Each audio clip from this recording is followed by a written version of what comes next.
El acontecer de América Latina, Estados Unidos y el mundo con Red Mundial de Noticias. A través de Radio Cántico Nuevo. Red Mundial de Noticias con Johnny Romero. Comienza ahora. Hola, ¿qué tal? Aquí está la información en Red Mundial de Noticias. Hoy es martes 21 de junio de 2026. Aquí están los titulares de las más importantes noticias ocurridas en el mundo hasta este momento. El fenómeno del Niño podría agravar la crisis humanitaria tras los terremotos en Venezuela. El presidente de Colombia, Gustavo Petro, dio su último discurso al pueblo colombiano. Un fuerte temporal en Chile deja casi 100.000 personas aisladas y miles de damnificados. Daniel Ortega dice que no volverá a haber elecciones en Nicaragua para evitar triunfo de la oposición. México detiene a un ciudadano estadounidense vinculado a una facción del cartel de Sinaloa. El capo mexicano de la droga Ismael El Mayo Zambada, condenado en Estados Unidos a cadena perpetua. El gobierno de Trump debilita aún más la protección de especies en peligro de extinción en Estados Unidos. Trump amenaza a Irán con hacerle pagar por la muerte de soldados estadounidenses. Aquí están las noticias. Washington. El presidente de Estados Unidos, Donald Trump, amenazó a Irán con hacerle pagar por la muerte de soldados estadounidenses tras el fallecimiento de 3 efectivos en Jordania e Irak. Cada vez que Irán mate a un soldado estadounidense, pagará por ello muchas veces más, señaló Trump en un mensaje en su red social Truth Social. El republicano aseguró que ha dado esta instrucción al secretario de Defensa Pete Hegseth, al jefe del Estado Mayor Conjunto Daniel Kane y a toda la cúpula militar estadounidense. 2 soldados de este país murieron este fin de semana en un ataque iraní en una base militar de Jordania y otro falleció en Irak durante la detonación controlada de un explosivo iraní. Estas son las primeras bajas estadounidenses registradas desde la ruptura del alto al fuego entre Estados Unidos e Irán hace casi 2 semanas.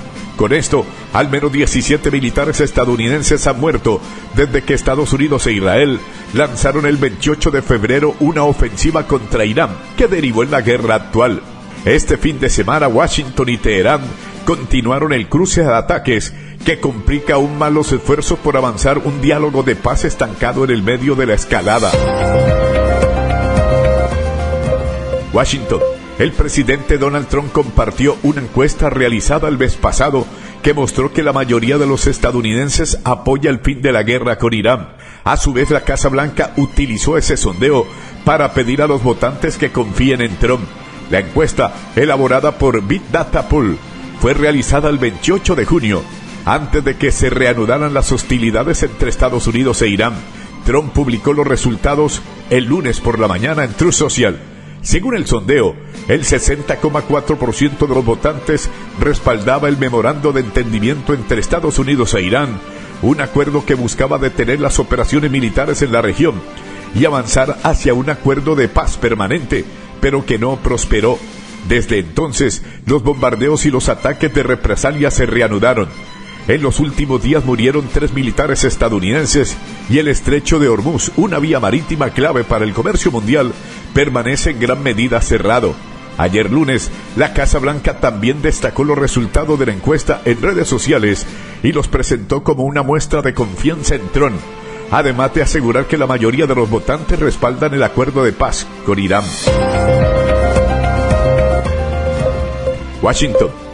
El presidente de Estados Unidos, Donald Trump, dijo que el primer ministro israelí, Benjamin Netanyahu, no será detenido cuando visite el país, después de que el alcalde de Nueva York, Zohran Mamdani, dijera que aún estaba barajando esa posibilidad. Benjamin Netanyahu no será detenido de ninguna manera, bajo ningún concepto, mientras se encuentra en los Estados Unidos de América, escribió Trump en una publicación en las redes sociales en las que no hizo referencia a los comentarios del alcalde. Trump no mencionó a Mamdani en la publicación en su plataforma Truth Social, pero reconoció la ayuda de Israel en la guerra contra Irán. El alcalde de Nueva York declaró en una entrevista emitida que el departamento jurídico de la ciudad está estudiando de forma activa qué medidas le permite adoptar la ley. Creo que el primer ministro Netanyahu debe estar en La Haya. Es un criminal de guerra que ha sido acusado por la Corte Penal Internacional declaró Mamdani en un podcast de video de New York Times titulado The Interview.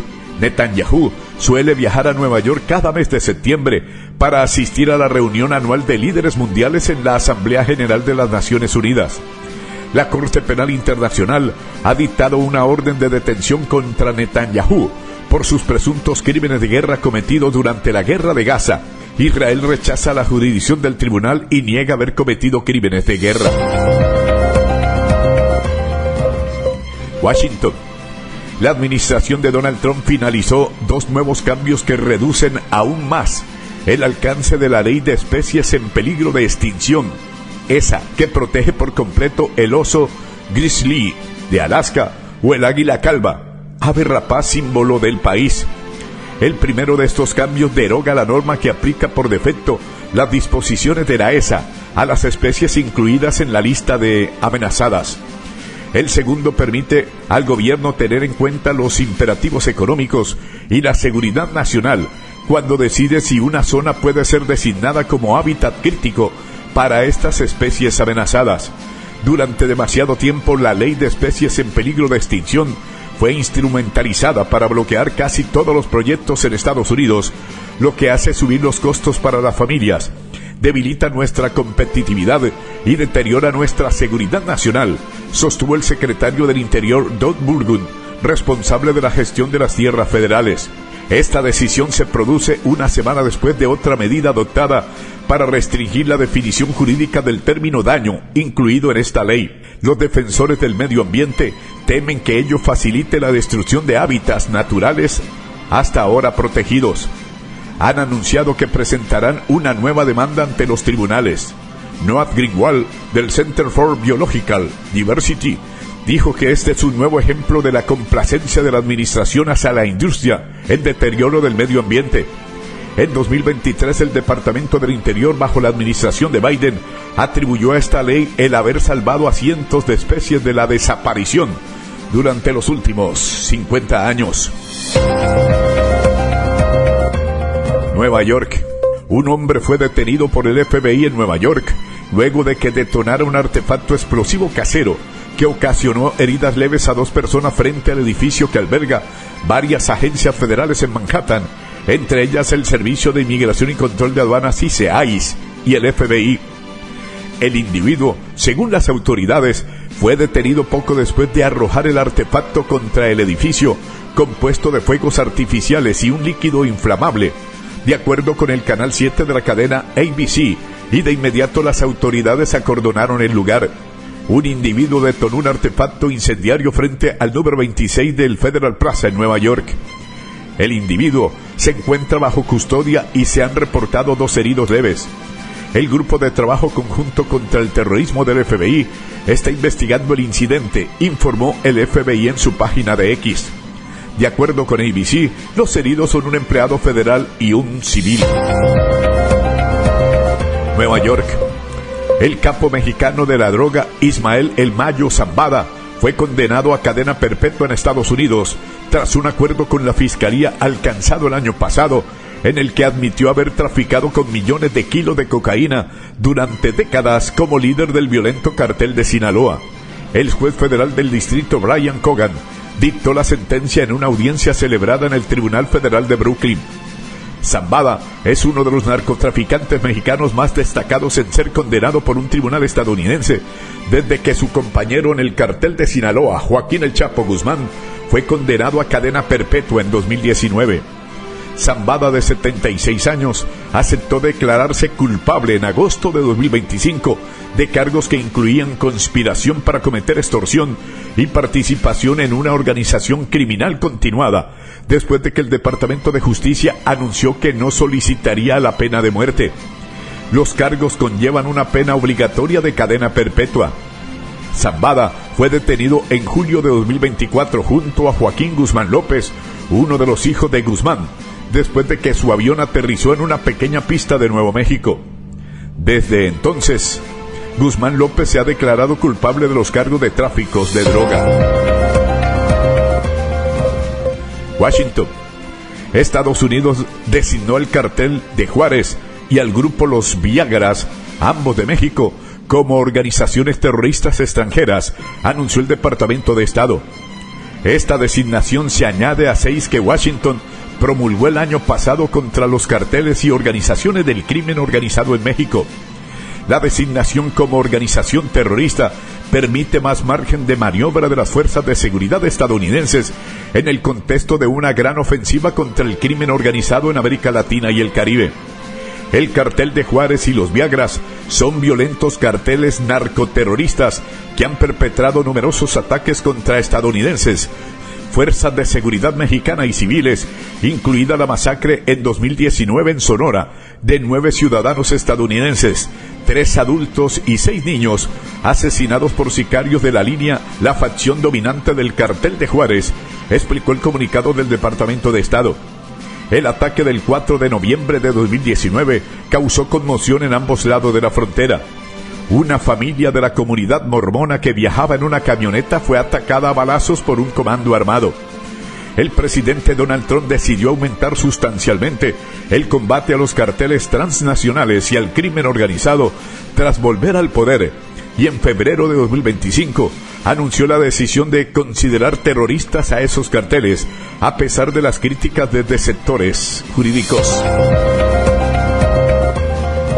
Ciudad de México. Agentes de seguridad de México detuvieron en la ciudad de Mazatlán, en el estado de Sinaloa, a Janero Van N., un ciudadano estadounidense requerido por Washington por tráfico de estupefacientes y a quien vinculan con el grupo criminal Los Chapitos, facción del cartel de Sinaloa. Así lo informó el secretario de Seguridad de México, Omar García Harfuch, en una publicación en su cuenta de X, en la que destacó que este arresto fue conducido por efectivo de la Secretaría de la Marina, de la Fiscalía General de la República o del Instituto Nacional de Migración. El individuo es requerido por autoridades de Estados Unidos por tráfico de estupefacientes en Michigan y está vinculado al cartel de Sinaloa, facción de Chapitos, agregó el funcionario. En el operativo también colaboró la Administración de Control de Drogas estadounidense DEA, en inglés, a través de los mecanismos de cooperación internacional y al intercambio de información. Los Chapitos, el grupo criminal vinculado con el detenido, es una de las facciones más grandes del cartel de Sinaloa, designado por Washington como organización terrorista, que está liderada por los hijos del histórico capo del narcotráfico Joaquín El Chapo Guzmán, quien actualmente está preso en una prisión de máxima seguridad en Estados Unidos. Esta facción protagoniza una guerra interna con la de los Mayos, vinculada a los hijos del narcotraficante Ismael El Mayo Zambada, también preso en el país vecino desde 2024, que ha provocado un aumento de la violencia en Sinaloa, con más de 3.000 asesinatos, lo que ha llevado al gobierno federal a incrementar su despliegue militar. La detención del ciudadano estadounidense se produce además en un contexto marcado por el aumento de la presión y las tensiones entre México y Estados Unidos en materia de seguridad y en la lucha contra el narcotráfico. Ciudad de México. Un periodista que cubría temas de seguridad en México fue asesinado, informó la autoridad local. Josué Martínez era el director de Noticias San Martín Texmelucan en el estado de Puebla, que se publica en Facebook y en cuenta con más de 150,000 seguidores. El gobierno de Puebla expresó su condena al asesinato del periodista y exhortó a la Fiscalía Regional a investigar el caso para dar con los responsables y el móvil de esta condenable agresión en un comunicado. La Organización de Defensoría de Periodistas, artículo 19, exigió igualmente investigar la muerte de Martínez, que dijo realizaba cobertura en temas de seguridad y hechos de alto impacto en su localidad. Según reporte de prensa, Martínez fue ultimado a tiro cerca de su casa por 2 sujetos que iban en motocicleta. Al momento del crimen, el comunicador iba acompañado de su hijo menor de edad, que tras la agresión avisó a las autoridades. Martínez, conocido como El Jaguar, era abogado de profesión, pero se hallaba dedicado al periodismo y al activismo social a través de una asociación civil llamada CREARTE. México es uno de los países más peligrosos para ejercer el periodismo, según la organización Reporteros Sin Fronteras, que cuenta más de 150 comunicadores asesinados desde 1994. Managua. El presidente de Nicaragua, Daniel Ortega, en el poder desde hace casi 2 décadas, descartó cualquier posibilidad de elecciones en su país para evitar que la oposición en el exilio llegue algún día al gobierno. Que se olviden, aquí en Nicaragua no volverán a haber elecciones para que por ahí intenten ellos atrapar el gobierno y atrapar el poder, declaró Ortega al referirse a sus opositores en un acto por el aniversario número 47 de la Revolución Sandinista celebrado en Managua. Ortega, de 80 años, gobernó en la década del 80 y volvió al poder en 2007. Desde entonces ejerce el poder tras cuestionadas elecciones o con medidas que anularon a sus rivales, con su esposa Rosario Murillo. Nicaragua iba a celebrar elecciones generales en noviembre próximo, pero hace año y medio una profunda reforma constitucional amplió el mandato presidencial de 5 a 6 años, por lo que los comicios deberían realizarse en noviembre de 2027. Ortega y Murillo gobiernan Nicaragua con poder absoluto y un fuerte control sobre la sociedad nicaragüense, sobre todo tras las protestas de 2018, cuya represión dejó más de 300 muertos, según la ONU.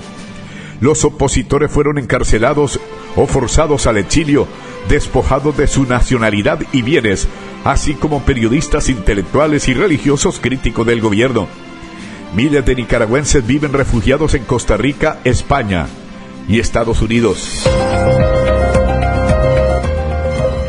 Ciudad de Panamá. Una diputada panameña impulsa un proyecto de ley para evitar que los creadores de contenido realicen publicidad encubierta en sus redes sociales. La iniciativa busca obligar a los influencers a avisar a sus seguidores cuando estén promocionando en sus transmisiones productos o servicios por los que han recibido algún tipo de beneficio. El objetivo es brindarle protección al usuario para que pueda estar informado si le están vendiendo publicidad, porque muchas veces cree que esté recibiendo un consejo, cuando en realidad es una promoción encubierta, dijo la diputada Walkiria Chandler. Esto no limita ni censura los contenidos, aclaró la asambleísta de Vamos, una coalición opositora de 16 legisladores de un total de 71 que tiene la Cámara panameña. El incumplimiento de la norma podría conllevar multas de miles de dólares.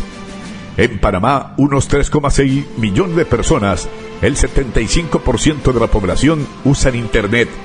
La red más popular es TikTok, con cerca de 3,2 millones de usuarios, seguida de Instagram y YouTube, con 2,7 millones cada uno, y Facebook con 2 millones. San Juan de Puerto Rico. Al menos 10 personas de un presunto grupo de 50 inmigrantes indocumentados han sido detenidas en la mañana de este lunes en aguas de Puerto Rico al intentar llegar ilegalmente a tierra en una embarcación, informó la policía local. Según detallan las autoridades locales, una llamada a la unidad marítima de Añasco a las 4 de la mañana del día de ayer alertó a la policía sobre una embarcación sospechosa a unas 8 millas de la costa de Cabo Rojo. Tras ello, una lancha de las Fuerzas Unidas de Rápida Acción de la policía fue despachada y a unas 3 millas de las costas de Cabo Rojo, las autoridades avisaron de la embarcación sospechosa, en la que aparentemente viajaban 50 personas. La lancha policial continuó con la búsqueda de la nave sospechosa, la cual atracó en un área de Oyuda, donde apresaron a los 10 indocumentados. Santiago de Chile. Un temporal de intensas lluvias que afecta a Chile bloqueó rutas y dejó aisladas a casi 100.000 personas, además de unos 2.200 damnificados, especialmente en el norte, informó el gobierno. El temporal, que empezó el 15 de julio, golpea especialmente las regiones desérticas de Coquimbo y Atacama, en el norte, donde es poco usual que haya lluvias extremas. Debido a las crecidas de los ríos, las rutas que conectaban a varios pueblos quedaron bloqueadas y las localidades aisladas entre sí. El presidente de Chile, José Antonio Kast, decretó estado de catástrofe en la zona, lo que permite el despliegue de militares, restringir libertades de locomoción y desplegar recursos de ayuda más rápidamente. Como la situación en la región de Coquimbo y en la provincia de Huasco ha ido aumentando en gravedad, el mandatario ordenó que se determine la activación de este estado de excepción constitucional de catástrofe, según dijo a la prensa. La emergencia ya suma 5 fallecidos, 4 personas desaparecidas y más de 1.100 viviendas destruidas y con daños mayores. En la región de Coquimbo, a unos 460 kilómetros al norte de Santiago, las inundaciones, el barro y cortes eléctricos provocaron interrupciones en el servicio de agua potable. Lima. Perú, el segundo productor mundial de cocaína, redujo sus cultivos de coca por tercer año consecutivo al registrar en 2025 una contracción interanual de 5,8%, reveló un informe presentado por la Estatal Comisión Nacional para el Desarrollo y la Vida sin Drogas. La superficie total cultivada se situó en 84.546 hectáreas, frente a las 89.755 hectáreas de 2024, lo que representa una reducción de 5.209 hectáreas, indicó el reporte de Vida. Es una noticia muy importante para el Perú, pero no es triunfalista. Estamos pidiendo que nuestras metas tengan que ser más altas, son muy bajas, dijo el presidente de Vida, Hugo Vegaso, a la prensa extranjera. Los sembradíos de esta planta, que también tiene usos tradicionales, tuvo un pico histórico en 2022, con más de 95.000 hectáreas. Según el informe, la caída consecutiva de los cultivos entre 2022 y 2025 representa unas 94 toneladas de cocaína que dejaron de producirse, equivalentes a unos 378 millones de dosis. Perú, junto con Colombia y Bolivia, está entre los principales productores de cocaína en el mundo, según las Naciones Unidas. Las autoridades peruanas estiman que el país produce alrededor de 400 toneladas anuales de esta droga. Naciones Unidas. La Organización Internacional para las Migraciones, OIM, advirtió que un posible fenómeno climático del Niño de fuerte intensidad podría agravar la crisis humanitaria en Venezuela, al afectar a miles de personas que permanecen desplazadas por los terremotos y complicar las labores de recuperación y asistencia. La agencia explicó que el sistema de las Naciones Unidas prepara sus operaciones ante un eventual deterioro de las condiciones climáticas, mientras la respuesta evoluciona de las labores de búsqueda y rescate hacia la recuperación. No podemos ignorar que podría desarrollarse un Niño fuerte y golpear a Venezuela en un momento en que muchas personas ya están desplazadas, afirmó Lucas Guedes Hadkrar, jefe de reducción de riesgo de desastres de la OIM en Venezuela. La Administración Nacional Oceánica y Atmosférica informó a principios de julio que existe un 81% de probabilidad de que se desarrolle un episodio de El Niño muy intenso entre octubre y diciembre, que se ubicaría entre los más fuertes registrados desde 1950. Este fenómeno climático aumenta el riesgo de sequías, inundaciones, olas de calor y otros eventos extremos. Uno de los principales desafíos en esta nueva etapa es el manejo de los escombros, tanto por sus posibles efectos ambientales como por la magnitud de las labores necesarias para retirarlos. Atención, Bogotá.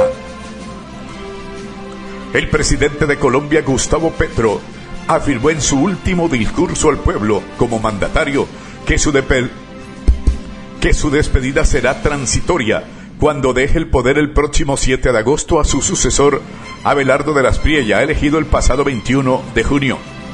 Quise venir aquí a despedirme por ahora en lo que será ya el último discurso hecho ante la población en esta Colombia y en mi gobierno, y sabiendo en qué sitio estamos y por qué quisimos hacer esta manifestación de despedida transitoria aquí. Podemos hablar ya de los problemas de Colombia, dijo ante una multitud reunida en el populoso sector de Ciudad Bolívar, en el sur de Bogotá. Petro afirmó que aceptó asumir la jefatura política de su partido, el Pacto Histórico, cuando deje la presidencia, después de unas vacaciones que aseguró se merece tras 4 años de gobierno sin tomárselas. Me han pedido en Tunja que sea el jefe político del Pacto Histórico.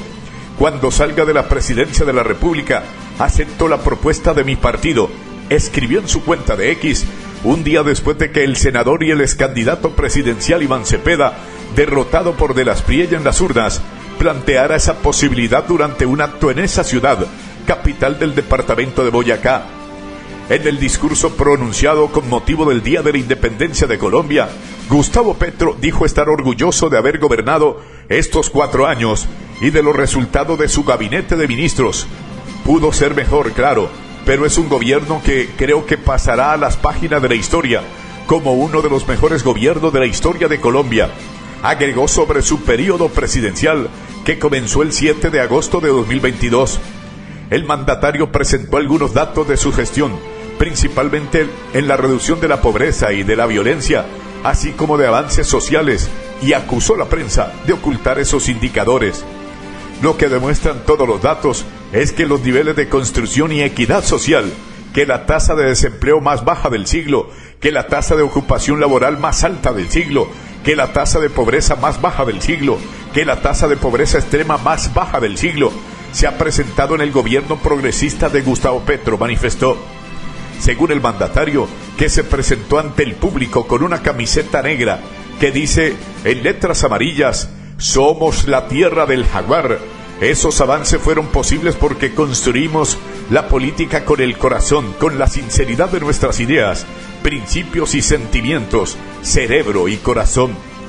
Deberíamos haber reelegido el gobierno en lo racional, y les tengo que decir que el pueblo eligió como presidente de Colombia a Iván Cepeda, agregó el mandatario sobre el candidato de la izquierda, que fue derrotado por De las Priella, cuyo triunfo no reconocen. Amigos oyentes, por el día de hoy llegamos al final de Red Mundial de Noticias. Mi amigo personal Federico Santiago y Johnny Romero les acompañamos. Les invitamos mañana a nuestra emisión diaria de noticias. Que el Señor les bendiga. Hasta pronto. Bye.